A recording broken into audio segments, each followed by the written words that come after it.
안녕하십니까? 제주살이를 시작한 지 올해로 3년차가 된 40대 남성입니다. 서울 태생에 웬만해서는 서울 밖을 벗어나 본 적이 없던 제가 제주살이를 시작하게 된 이유는 바로 저희 가족들과 아내에게 얽힌 문제 때문이었습니다. 연을 끊고 살지 못한다면 되도록 얼굴을 마주하고 살 일은 없게 만들려고 용기를 내서 제주도로 내려왔는데 제주도에 3년 정도 살면서 느낀 것은 저희 가족들도 아내 사이에 있는 문제를 완벽하게 해결하려면 제가 저희 가족들과 연을 끊는 방법밖에 없다는 것입니다. 하지만 가족들과 연을 끊는다는 것은 결코 쉬운 일이 아니라는 것을 여러분들도 잘 아시리라 생각합니다. 제주도로 내려와 이 채널에서 많은 사람들의 사연을 들었는데 여러분들이 댓글로 조언도 해주시고 해결 방안도 제시해 주시는 걸 보고 저도 지혜로우신 구독자님들의 도움을 받아보고자 글을 남겨봅니다.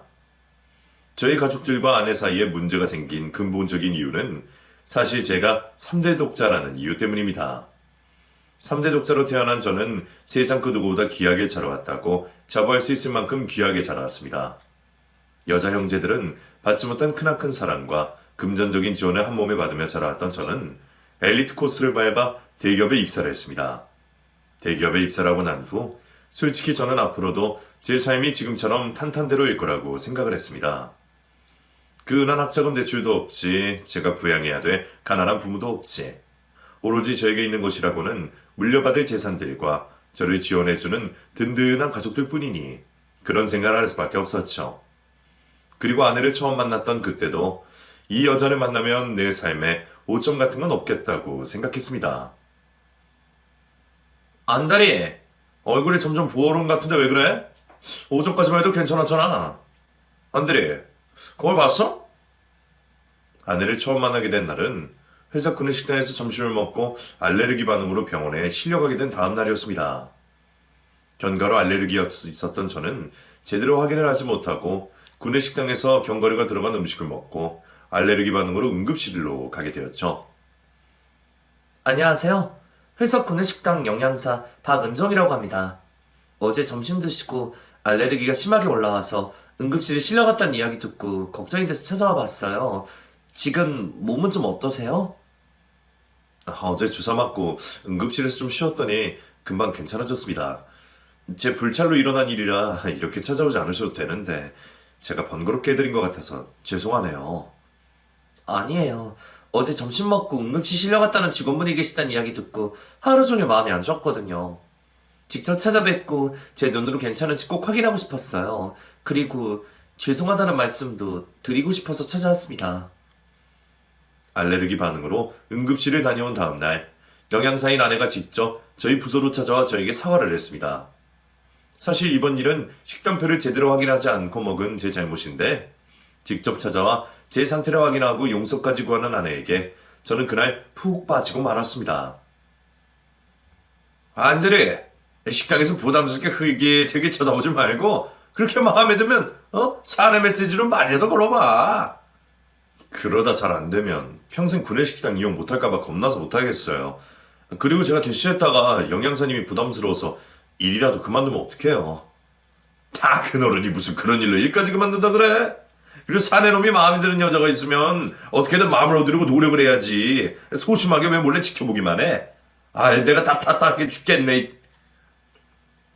아내가 저를 찾아온 그날 이후 저는 어떻게 하면 아내와 다시 말이라도 한번 섞을 수 있을까 고민을 하다 직장 동료의 조언대로 사내 메신저로 아내에게 말을 걸었습니다. 다행히도 제 메신저에 아내는 긍정적으로 답장을 주었고 아내의 반응에 용기를 얻은 제가 아내에게 데이트 신청을 했습니다. 그렇게 아내와 첫 데이트를 하고 난 후 저희는 만난 지 3번 만에 연인이 되었습니다. 근데 경훈씨, 경훈씨는 형제 관계가 어떻게 돼? 누나들 이야기하는 건 들었는데 다른 형제 이야기하는 건 전혀 못 들었네. 경훈씨, 누나들만 있는 막내 아들이야? 나 남자 형제는 없고 내 위로 누나 2명만 있어. 그건 왜? 나 누나만 있는 게 신경 쓰여서 그래? 아직 결혼할 사이 아니니까 신경 쓰이는 것까진 아니고 남자 형제는 없는 건가 궁금해서 물어봤어. 근데 있잖아. 말이 나온 김에 나 자기한테 할 말이 있는데 나 사실 3대 독자야. 이걸 말해야 되긴 하는데 언제 말해야 될지 타이밍을 못 잡아서 이제서야 말해. 미안해. 저는 아내와 만난 지 1년이 넘었어야 제가 3대 독자라는 사실을 밝혔는데 그동안 아내에게 그 사실을 밝히지 못한 이유가 있었습니다. 아내를 만나기 전 교제를 했던 여자친구들은 제가 누나만 둘의 3대 독자 아들이라는 걸 알면 기겁하고 도망을 갔기 때문이었죠. 경훈씨, 3대 독자라고? 그게 사실이야? 나 말로만 들었지 살면서 3대 독자는 처음 보는 것 같아. 근데 그게 왜 나한테 미안할 일이야? 나한테 전혀 미안해하지 않아도 되는데. 내가 3대 독자라는 사실 자체가 자기한테는 부담스러운 사실이잖아. 결혼 생각이 있었으면 더 일찍 말했어야 했는데 이제서야 말한 것도 미안하고 그래. 아니야. 그럴 만한 이유가 있어서 그랬겠지. 그리고 나는 경훈이가 3대 독자든 누나가 둘이나 있든 그런 건 별로 개의치 않아. 그리고 우리 아직 결혼 이야기도 안 나눴는데 나한테 미안해하는 건 너무 성급한 것 같다. 제가 3대 독자라는 이야기 들은 아내는 정말 그 사실에 대해 개의치 않았는 듯 했습니다. 그 이유는 그 말을 들었던 당시에 저희가 결혼 이야기를 나누지 않았고 서로에게 결혼할 만큼의 확신이 없었기 때문이었죠. 그리고 2년 정도 더 흘렀을 때 저희도 드디어 혼사 이야기를 나누기 시작했습니다. 우리 엄마가 자기 3대 독자라니까 기겁하면서 나보고 진짜 자기랑 결혼해도 괜찮냐고 하시더라. 자기한테 시집가면 무조건 아들 낳아야 한다고 대다는데 어머님이랑 아버님 자기한테 아들 기대하고 계셔? 우리 할머니랑 부모님도 그렇고 누나들까지 나한테 아들을 기대하고 있기는 해. 근데 자기는 너무 부담 갖지 마. 아들이 내 마음대로 나올 수 있는 것도 아니고 다들 말은 그렇게 해도 딸만 낳아도 좋아하실 거야. 나 아기 엄청 좋아하는 거 알지? 우리 둘 아기 키울 능력만 되면 나는 아이 몇 명이나 낳든 상관없으니까 내가 아들 낳을 수 있을 때까지 한번 나와볼게. 대신 자기는 그만큼 돈 많이 벌 거고 단단히 해야 돼. 혼사 이야기가 오갈 때도 아내는 제가 3대 독자라는 사실에 부담을 느끼지 않았습니다. 그리고 아내는 진심으로 저희 사이에 아들이 태어날 때까지 노력할 생각이 했었죠. 저희 가족들은 그런 아내가 마음에 들었는지 고민도 않고 바로 저희 결혼을 허락해 주셨습니다. 경훈이 너 엄마 눈 높은 거 알지? 하나밖에 없는 귀한 내 아들 아무 집안이나 아무 여자한테 보내기 싫어서 엄마가 직접 손자를 알아보고 있었는데 너희 결혼 허락해주는 이유는 딱 하나야. 은정이 네가 무조건 아들 낳을 거라고 하는 게 마음에 들어서 허락해주는 거야. 그러니까 은정이 너 무조건 어떻게 해서든 아들 낳아야 된다. 나랑 약속하렴. 어머님, 절대 걱정하지 마세요. 저 최대 4명까지 낳을 생각인데 설마 넷 중에 아들을 하나 못 낳겠어요? 저 아이 많이 낳아도 잘 키울 자신도 있으니까 좀만 믿어주세요. 그리고 독자라는 것도 경훈씨 세대에서 끝나는 게 태어난 아들한테도 부담이 덜 될 거니까 아들 최대한 많이 낳아볼게요. 아들을 많이 낳겠다는 씩씩한 아내의 포부에 저희 할머니와 부모님의 얼굴에는 미소가 떠나지 않았습니다. 저는 분명 할머니와 어머니가 며느리가 될 사람에게 시댁살이를 할 것이라고 예상을 했는데 아내가 어떻게 해야 예쁨을 받을 수 있는지 아는 사람이라 그런 건지 저희 가족들과 아내 사이는 너무나 평화로웠습니다. 경훈이랑 은정이, 너 엽산은 챙겨 먹고 있니? 임신하기 전부터 엽산 먹어야 되는 거 너희 다 알고 있지? 할머니랑 엄마는 하루라도 빨리 손잡고 싶으니까 너희 신혼 즐길 생각하지 말고 어서 빨리 임신 준비에 들어가도록 해. 엄마, 우리 이제 막 신혼여행 다녀왔어. 그동안 결혼 준비한다고 힘들었는데 적어도 몇 달 정도는 우리도 좀 쉬어야지. 은정이나 나나 아직 젊어서 급할 것도 없잖아. 너희가 젊기는 뭐가 젊어. 30 넘었으면 지금부터라도 부지런히 애를 낳아야지. 은정이가 말한 대로 대신 낳을 수 있지. 첫째랑 둘째, 둘 다 아들 낳는다는 보장이 있으면 너네 마음대로 하라고 할 텐데 그게 아니니까 하루라도 젊을 때 아이 생사해서 낳아. 저희 가족들은 제가 결혼을 하자마자 저와 아내에게 압박을 주기 시작했습니다. 저는 그런 가족들 때문에 아내 눈치를 본다고 많이 힘들었는데 생각보다 아내는 스트레스를 받지 않는 듯 했습니다. 우리 가족들이 성격이 급해서 그러는 거니까 너무 신경 쓰지 마. 우리는 여유롭게 마음 먹고 자연스레 임신하면 되는 거야. 자기도 알겠지만 성급하게 마음 먹으면 될 것도 안 돼. 내 신경 쓰지 마. 나는 이 정도를 각오하고 결혼한 거야. 그리고 내가 아들만 낳으면 여기서 대가 끊기는데 당연히 부모님들은 걱정이 되시겠지. 내가 사돈 엽산 있으니까 우리 오늘 저녁부터 엽산 챙겨 먹어보자. 불만 없이 무례하고 막무가내인 저희 가족들의 뜻대로 해준 아내에게 정말 감사했습니다. 아내를 사랑해서 결혼하긴 했지만 내가 결혼을 정말 잘했다는 생각까지는 하지 못했는데 그날 내가 장가를 잘 갔다는 걸 처음 깨달았습니다. 아내와 저는 신혼여행을 다녀온 후 신혼을 즐길 새도 없이 임신 준비에 돌입을 했는데 바로 임신이 될 줄 알았던 저희 생각과는 달리 결혼한 지 1년이 다 되도록 임신이 되지 않았습니다. 너희 아직도 임신 소식이 없니? 다음 달이면 너희 결혼한 지 1년째 되는 날인데 어떻게 1년 동안 임신이 안 될 수가 있어? 어머님, 저희도 노력을 하고 있긴 한데 이게 저희 마음대로 안 되네요. 그리고 저희 아직 결혼한 지 1년밖에 안 됐으니까 조금만 더 기다려주세요. 죄송해요, 어머님. 나는 너희 시아버지를 시골리자마자 기다렸다는 듯이 임신이 됐는데 네가 이렇게 임신 안 되는 건 말이 안 된다.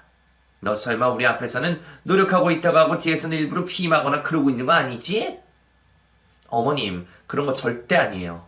저 아이 갖고 싶어서 일부러 몸에 좋다는 음식도 챙겨 먹고 지금이야 말씀드리지만 친정엄마가 임신 잘 되게 해준다는 보약도 지어주셔서 지금까지 먹고 있어요. 저 정말 노력하고 있어요, 어머님. 결혼한 지 1년이 되어도 임신이 되지 않자 저희 가족들의 인내심이 한계에 다다랐는지 서서히 아내에게 시집살이를 시키는 것이 눈에 보였습니다. 1년 동안은 너 가르쳐준다는 명목으로 제사랑 차례 준비를 내가 같이 해줬지만 앞으로는 은정이 너 혼자 해라. 나는 이 집에 시집 오자마자 나 혼자 제사상 다 차렸고 나처럼 가르쳐주는 시어머니도 없었다. 내 말 무슨 말인지 알아들었니? 엄마, 그 옛날이고 요즘 같은 시대에 누가 혼자서 제사상을 차려. 누나들도 있고 엄마도 있는데 같이 하면 좋잖아. 넌 가만히 있어. 시어머니가 며느리 교육한다는데 왜 네가 끼어들어? 그리고 경훈이 네 처가 혼자서 제사상 차린다고 걱정돼서 주방에 어슬렁거리기만 해봐. 절대 가만 안 둬. 엄마가 너 손에 물 붙이는 일 절대 없게 하라고 어릴 때부터 당부했던 거 기억하지? 아이를 못 낳는다는 이유로 시집살이가 시작되어도 아내는 불만, 불평한만 하지 않고 묵묵히 시키는 대로만 했습니다. 그런 아내가 안쓰럽기도 하고 미안한 마음이 커서 제가 아내를 어떻게든 도우려고 하는데 제가 조금이라도 아내를 도우려 싶으면 저희 가족들이 가만히 있지 않았습니다. 새아기, 너 다음 주 토요일에 할머니 생신인 거 알지? 나는 이제 늙어서 할머니 생신상 차려드릴 기력이 없으니까 이번부터는 네가 준비하도록 해라. 너 그래도 영양사니까 혼자서 알아서 척척 잘할 것 아니냐? 엄마, 할머니 생신상 준비를 이 사람이 어떻게 혼자서 다 해? 내가 부담할 테니까 우리 그냥 근사한 한정식에서 식사하는 걸로 하자. 경훈이 너도 말 같은 소리를 해. 엄마는 지금까지 한평생 내 손으로 직접 매년 할머니 생신상 차려드렸어. 은정이 너 앞으로 할머니 생신 포함해서 내 생일 그리고 너희 시아버지 생신도 네 손으로 직접 차리도록 해라. 시집와서 애를 못 낳으면 몸으로라도 때워야 되지 않겠어? 어머니가 아내에게 지독한 시집살이를 시켜도 말리는 식구는 단 한 명도 없었습니다. 심지어 저희 할머니는 어머니보다 아내를 더 싫어하면 싫어했지 덜 싫어하진 않았습니다. 할머니 생신날 어머니가 하라는 대로 아내 혼자서 생일상을 준비했는데 할머니는 아내 앞에서 밥그릇을 보란듯이 엎어버렸습니다. 밥이 왜 이렇게 맛이 없어? 어떻게 이 쉬운 밥 하나도 제대로 못하면서 시집을 온 거야? 너 우리 경훈이한테도 이따 밥상 차려주는 거니? 이걸 사람이 먹으라고 만들어 놓은 밥이야? 할머니 죄송합니다. 제가 지금이라도 다시 새밥 차려드릴게요. 조금만 기다려주실 수 있으실까요? 할머니가 진밥을 싫어하실 줄 몰랐어요. 진밥이든 꼬물밥이든 네가 해주는 밥은 입에도 안 될 거니까 넌 가만히 있어라. 우리 생상이 왜 이렇게 조촐해? 너 내가 올해로 나이가 몇인 줄 알아? 내가 이 나이 되도록 자식들한테 폐 한 번 안 끼치고 건강하게 살아줬으면 감사의 의미로 진수성찬을 차려야지. 생일상이 이게 뭐냔 말이야. 아내가 준비한 할머니의 생일상은 상다리가 부러진다는 표현도 모자랄 정도로 진수성찬이었습니다. 여기서 뭘 어떻게 더 차려야 되나 싶을 정도로 산의 진미가 밥상 위에 있었는데 할머니는 성에 차지 않는다며 아내를 쥐잡듯이 잡기 시작했습니다. 할머니, 제발 그만하세요. 이 사람 할머니 생신상 차려드린다고 어제 회사도 안 나가고 이틀 동안 준비한 거라고요. 고맙다는 말까지 못하셔도 그렇게 막말하시면 안 되죠. 저놈이 저게 여우 같은 저 계집애한테 홀라당 홀려서 이 할미한테 대들기까지 해? 너 내가 너를 어떻게 키웠는데 이 자선이 처편이 될 수가 있어. 이 배응망덕한 놈 같으니라고. 전년이 문제야. 애도 못 낳는 년이 하나밖에 없는 우리 귀한 손주를 올려서 애를 완전히 등신으로 만들어놨어. 그동안 갖은 구박에도 잘 참아왔던 아내는 할머니의 생신날 처음으로 눈물을 흘렸습니다. 할머니의 입에서는 아내를 향한 욕설이 끊임없이 쏟아지는데도 할머니를 말리는 사람은 저 말고도 아무도 없었고 가족들은 오히려 할머니 말에 맞장구를 치고 있었습니다. 경훈이 너는 어른들 앞에서 은정이 편들지 마. 그게 오히려 더 독이 된다는 거 몰라서 그러는 거니? 내가 볼 때 할머니 말씀 하나 틀린 게 없는 것 같은데 왜 네가 화를 내고 난리야? 큰 누나까지 왜 그래? 누나도 시집가 산 집안의 며느리면서 같은 며느리끼리 편들어주지 못할 망정 왜 할머니 말에 맞장구를 치고 있어? 누나는 은정이 편 들어줘야 되는 거 아니야? 미안한데 쟤랑 나랑 입장이 똑같니? 나는 지금 애가 벌써 둘이야 둘. 거기다 아들까지 하나 있다고. 이보다 완벽한 며느리가 어디 있어. 그리고 애 못 낳는 며느리가 미움받는 건 당연한 거지. 할머니, 경훈이 신경 쓰지 말고 하고 싶은 일 있으면 다 하세요. 제가 들어보니까 할머니 말씀 틀린 거 하나도 없어요. 편을 들어주는 큰 누나의 말에 할머니는 더 기세등등해지셔서는 눈앞에 놓인 숟가락을 아내에게 집어 던지셨습니다. 그 모습을 보고 결국 화를 참지 못한 제가 자리에서 일어나 더 큰 소리를 냈습니다. 이 사람이 도대체 뭘 그렇게 잘못을 했다고 다들 애를 쥐잡듯이 잡아? 그리고 누나는 할머니가 나랑 차별한다고 할머니 일찍 죽었으면 좋겠다고 연부를 외웠으면서 왜 이제 와서 할머니랑 편먹고 은정 괴롭혀? 누나 이렇게 더러운 짓 해서라도 할머니 사랑받고 싶어서 그래? 안경훈, 너 지금 누나한테 무슨 짓이야? 할머니가 틀린 말 한 게 하나도 없으니까 네 누나가 할머니 편이 되는 거지. 그래 할머니가 언제 너랑 누나를 차별했다고 그래? 이 집은 할머니부터가 잘못됐어. 그리고 엄마는 지금까지 할머니한테 그렇게 쉽사리 당해놓고도 은정이한테 똑같이 그러고 싶어? 엄마도 할머니 때문에 매일 밤마다 울었으면서 은정이한테 똑같이 그런 상처를 주고 싶냐고. 애 못 낳는 거 중죄야 중죄. 어? 아무리 못해도 딸이라도 낳아야지. 어떻게 딸도 못 낳고 저렇게 당당하게 우리랑 겸상을 할 수 있니? 더 이상 꼴 보기 싫으니까 네 처 데리고 돌아가.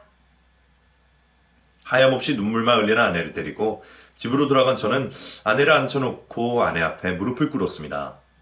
당시 제가 아내에게 할 수 있는 거라고는 저희 가족들을 대신해 무릎을 꿇고 손이 발이 되도록 비는 일밖에 없었습니다. 은정아, 내가 정말 미안하다. 나도 우리 가족들이 이렇게 심하게까지 할 줄은 상상도 못했어. 이럴 줄 알았으면 애초에 너한테 결혼을 하자고는 안 했을 거야. 정말 미안하다.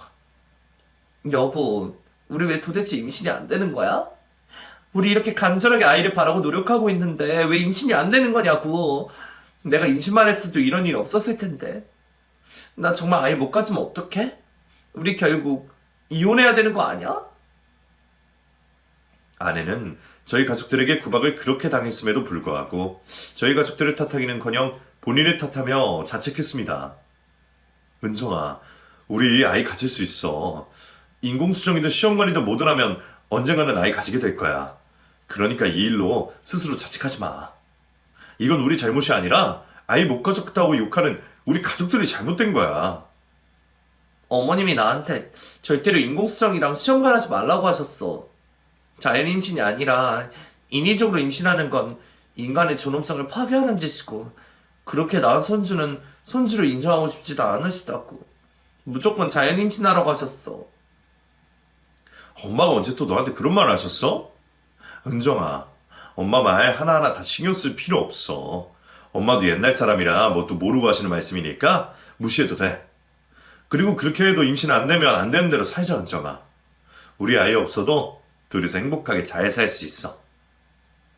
저희 가족들이 아내에게 심한 시집살이를 시키고 있다는 게 장모님 귀에 들어갔는지 하루는 장모님이 아내를 데리고 가겠다며 집으로 찾아오신 적이 있었습니다. 안서방, 나 더 이상 가만히 못 지켜보겠네. 사돈들이 결혼하자마자 우리 은정이 보고 애 낳으라고 한 것도 마음에 안 들었지만 은정이 지도 애를 낳고 싶어 해서 내가 도와줬는데 더 이상은 나도 못 참겠어. 은정이 나한테도 하나밖에 없는 소중한 딸이야. 자네도 알겠지만 우리 은정이같이 심성 고운 애 세상에 또 없다고.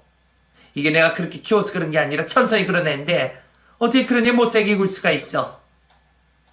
장모님, 정말 죄송합니다. 제가 장모님을 볼 면목이 없습니다. 제가 지금 어떻게든 해결하려고 하고 있으니까 조금만 기다려주세요. 앞으로는 은정이 눈에 눈물이 나는 일이 없도록 하겠습니다. 내가 자네는 믿어도 자네 가족들은 못 믿겠네. 자네가 은정이 안 보내준다고 해도 내가 데리고 갈 거니까 그 손 놓게. 장모님이 강제로 아내를 끌고 나가려고 하자 아내가 장모님의 손을 뿌리치며 말했습니다. 엄마, 나 이 사람이랑 헤어질 생각 없고 어떻게든 아이 낳아서 할머님이랑 아버님이랑 어머님한테 며느리를 인정받아야 돼서 나 절대로 엄마 따라갈 일 없어. 은정아, 너 도대체 왜 그러니? 얘가 뭐라고 이렇게까지 하는 거야?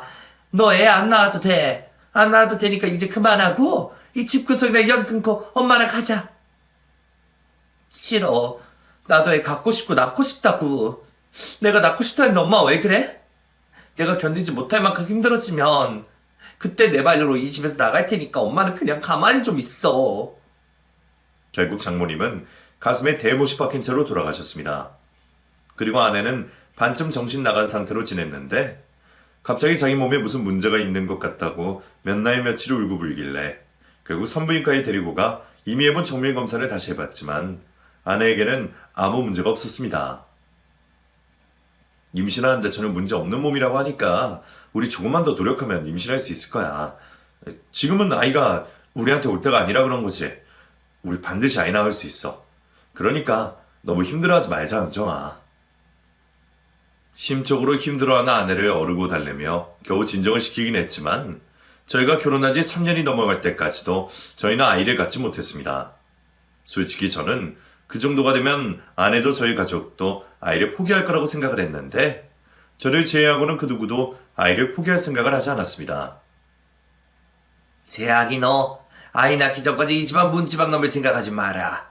솔직히 우리 식구들이 너 꼬락서니 보는 것만으로도 역겹게 힘들었어. 참다 하는 말이니까 기분 나빠하지 말아라. 어머님, 저희 그냥 시험관이라도 하게 해주시면 안 될까요? 요즘에 난임인 사람이 생각보다 엄청 많고 시험관으로 아기 낳은 집도 정말 많대요. 그렇게 낳아도 아기 건강하게 태어나서 문제없이 자란다니까 시험관이라도 하게 허락해주세요. 말도 안 되는 소리. 내가 시험관은 절대 안 된다고 몇 번이나 말하니. 시험관으로 낳은 아이는 겉으로는 멀쩡해 보여도 속에는 분명 문제가 있을 거다. 그리고 그런 식으로 아이 낳으면 하늘이 노할 게 분명해. 저희 가족에게 질릴 대로 질려버린 제가 먼저 아내에게 저희 가족들과 연을 끊고 살자고 말했습니다. 나는 앞으로 우리 아버지랑 어머니 그리고 누나들까지 안 보고 살아도 되고 죽을 때까지 그렇게 살 수 있으니까 당신도 앞으로 우리 가족들이랑 연 끊을 생각해. 엄마한테 연락 오는 거 다 무시하고 당신이 먼저 안부 전화도 걸지 마. 아무리 그래도 그렇지 어떻게 그래. 당신이 3대 독자라 다들 당신만 바라보고 사는데 그렇게 되면 괜히 또 나만 욕 얻어먹게 될 거야. 내가 아들 노릇 안 하겠다는데 자기들이 어떡하겠어? 그리고 아들도 아들 노릇 안 하는데 며느리한테 며느리 노릇하라고 할 자격은 있어? 우리 가족들이랑 연을 끊어야 아이가 생기든 말든 할 것 같으니까 당신은 내 말대로만 해.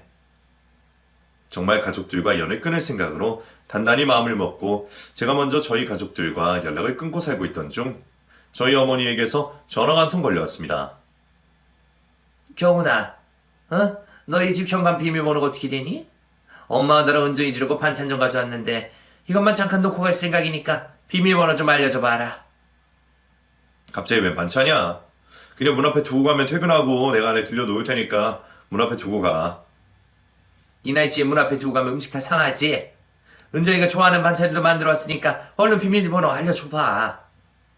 뜬금없이 아내와 제가 먹을 반찬을 만들어 왔던 어머니가 이상하게 느껴지긴 했지만 솔직히 저는 어머니가 아내에게 조금이나마 미안한 감정이 생겨서 반찬을 챙겨온 줄 알고 의심도 없이 현관 비밀번호를 알려주었습니다.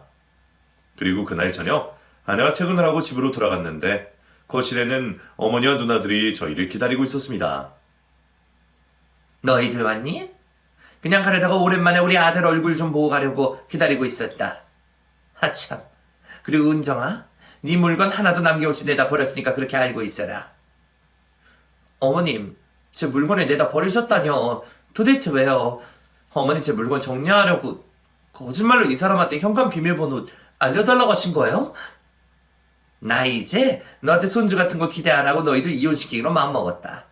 네가 우리 집에 시집 오고 나서 우리 경훈이도 이상해지고 집안이 개박살 나버린 거 너도 잘 알아야지?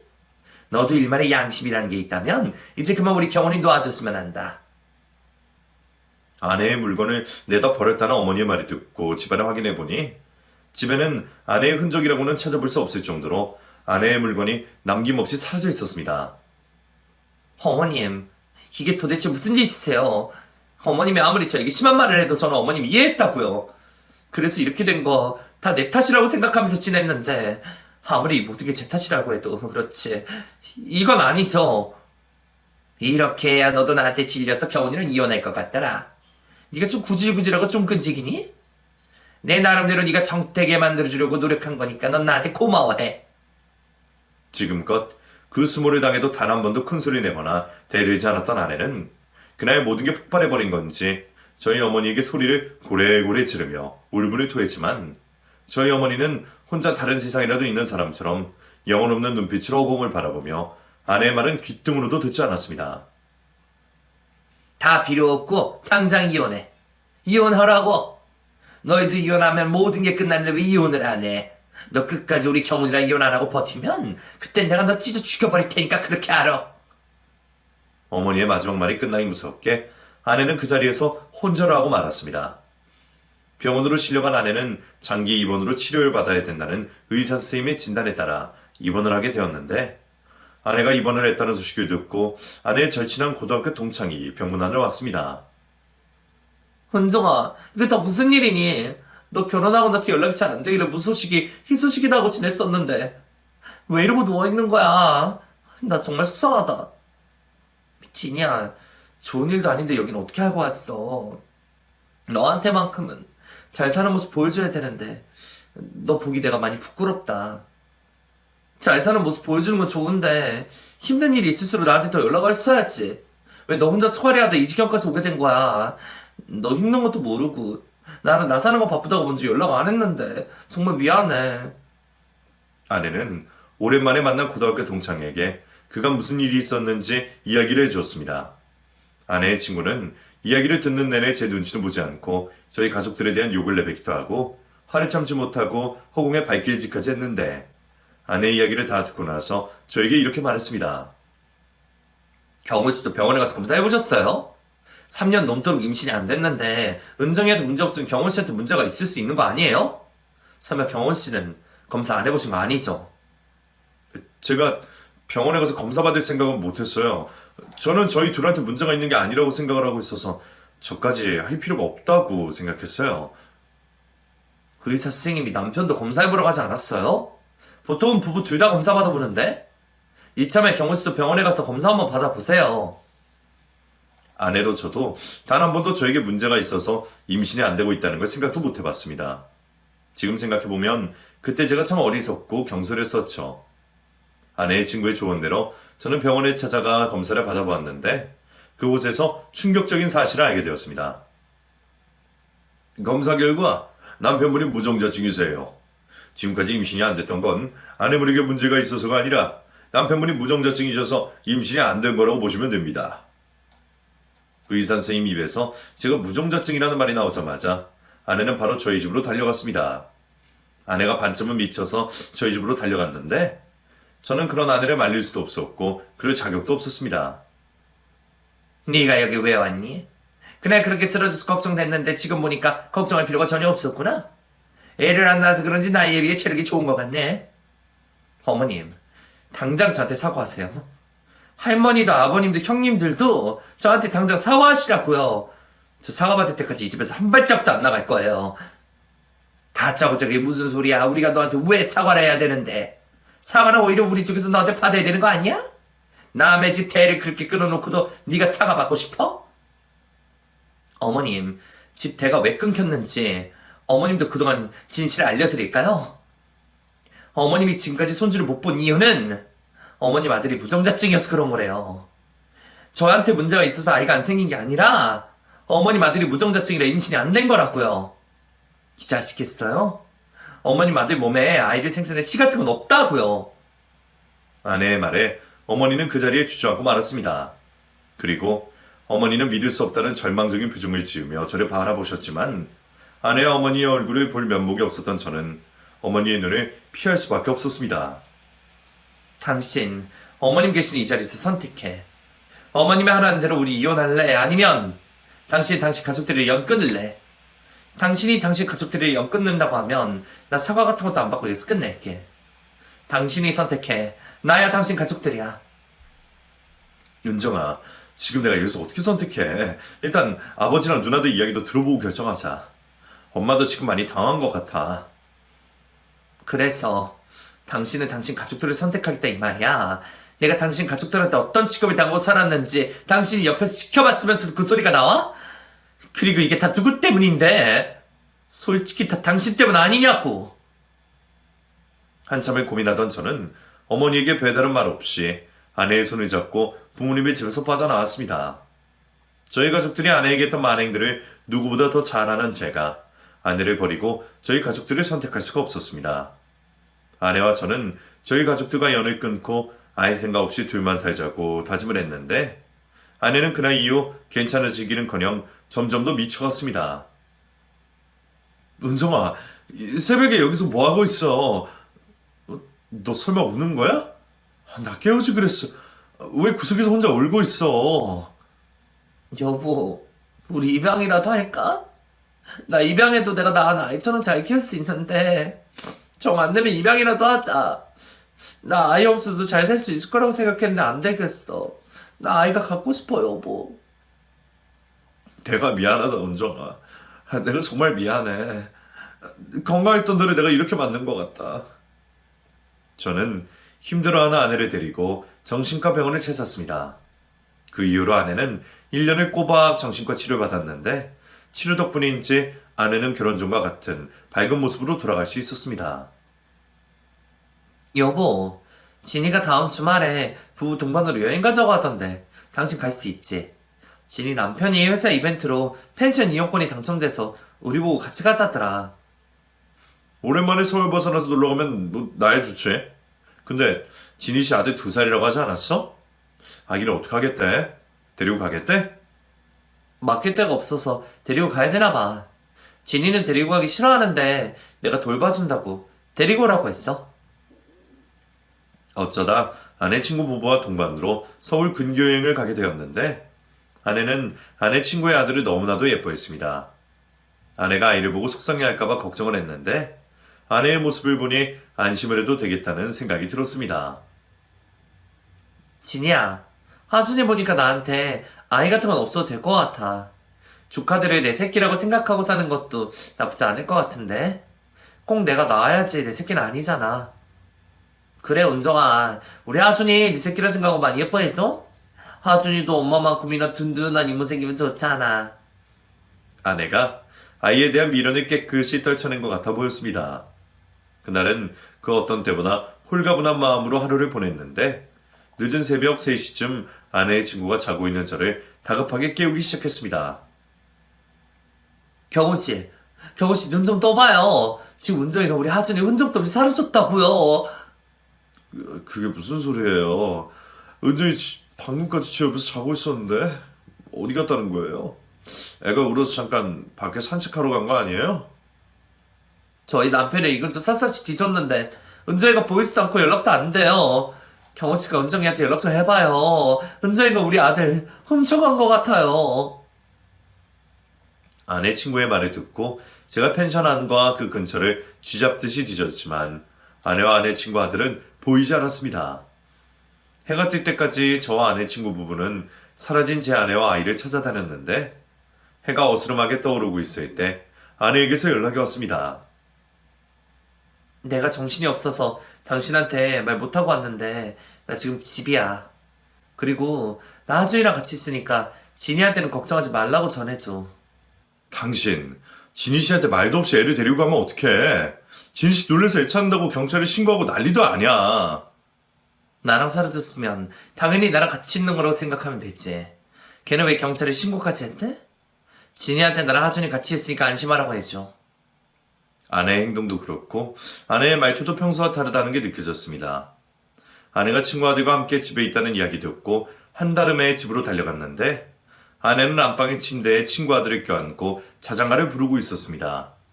아내의 모습을 보고 충격을 받았지만 저는 최대한 티를 내지 않고 다정한 목소리로 아내에게 말했습니다.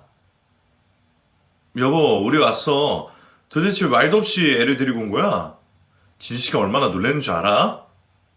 여보, 조용해. 우리 아기 오늘 새벽 내내 잠을 못 자서 지금이라 좀 자야 돼.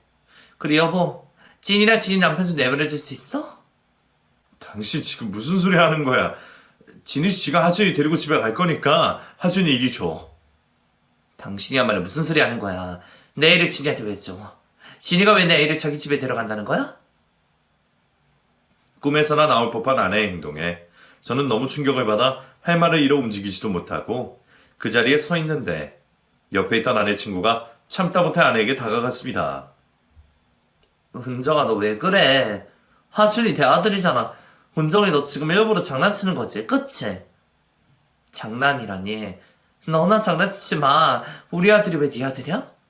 이 아이 내가 낳은 내 아들이라고. 은정아, 제발 그만하고 하준이 이리 줘. 너 도대체 왜 그러는 거야?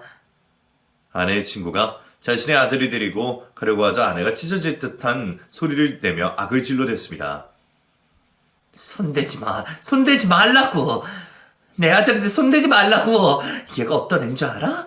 우리 집안의 4대 독자야. 내가 어떻게 낳은 아들인데 네가 왜 뺏어가려는 거야? 아무리 친한 친구라고 해도 나 너 용서 못해. 한참 실랑이를 벌인 끝에 아내의 친구는 자신의 아들을 데리고 돌아갈 수 있었습니다.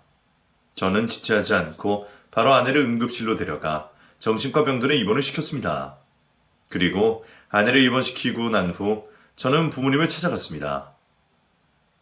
할머니랑 아버지, 어머니, 그리고 누나들, 당장 은정이 앞에 무릎 꿇고 사과하세요. 제가 하라고 했다고 마음에도 없는 소리 하면서 거짓으로 사과하지 마시고요. 은정이한테 진심으로 사과하고 용서 구하세요. 이러다 진짜 은정이 죽을 것 같아서 그래요. 우리도 은정이한테 미안해하고는 있지만 우리도 모르고 그런 건데 우리 보고 어떡하라는 거니? 은정이 착한 애니까 우리가 실수했다는 거 알고 용서해 줄 거라고 생각한다. 아니, 은정이 지금 미쳐 돌아서 정신병원에 입원한 상태야. 1년 동안 치료받고 있었는데도 호전되기는커녕 더 심해졌다고. 나는 우리 가족들이 은정이한테 사과하는 거 제가 보고 싶어서 그러는 거니까 자존심 버리시고 은정이한테 사과해줘. 저희 가족들은 아내에게 미안한 마음을 조금은 갖고 있긴 했지만 사과를 해야 될 정도로 미안해하지는 않았습니다. 하지만 저는 저희 가족들이 아내에게 진심으로 사과를 해야 아내의 마음의 병이 나을 수 있다는 생각이 들어 가족들을 데리고 아내를 찾아갔습니다. 병원복을 입고 병실에 앉아있는 아내는 저희 가족들을 보고도 모른 척을 했지만 가족들이 자신 앞에 무릎을 꿇자 아내가 조금 놀란 듯한 표정을 지었습니다. 은정아, 우리가 진심으로 사과하마. 어떤 이유에서든 너한테 그렇게 모질게 대하면 안 됐는데 우리가 정말 인간 같지 않은 짓을 너한테 했던 것 같다. 어머님, 정말 저한테 진심으로 미안하긴 하세요? 저는 어머님 말 못 믿겠어요. 잠깐 저 달래려고 마음에도 없는 말씀 하시는 거면 그냥 돌아가 주세요. 너한테 진심으로 사과하고 용서를 구할 수 있을 때 오고 싶어서 이제서야 온 거야. 늦었지만 우리 정말 너한테 죽을 죄를 지었다는 거 인정한다고 말해주고 싶어서 온 거니 내 진심을 알아다오. 아내는 끝끝내 저희 가족들의 사과를 받아주진 않았지만 그래도 그날 이후 아내의 상태가 눈에 띄게 좋아지기 시작했습니다. 여보, 회사에서 제주도 정글 갈 사람 신청받고 있던데 우리 제주도로 내려가서 살까? 사람 많고 복잡한 서울에서 사는 것보다 바다 보이고 공기 좋은 제주도에 사는 게 당신도 더 좋지 않을까 싶어.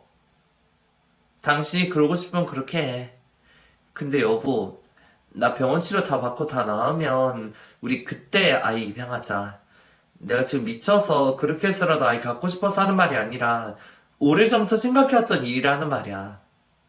그래, 나도 입양하는 건 찬성이야.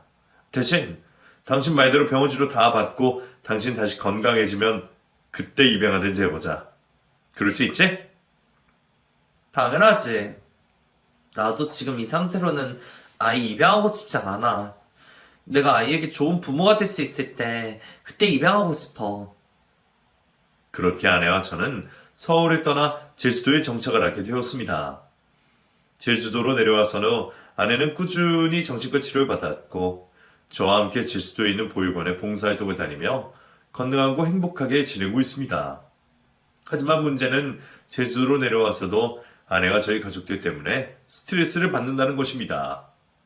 물론 서울에 살 때만큼은 아니지만 저희 부모님들이 가끔 제주도에 내려오거나 저에게 연락을 할 때 그놈의 아이 이야기를 꼭 꺼낸다는 겁니다.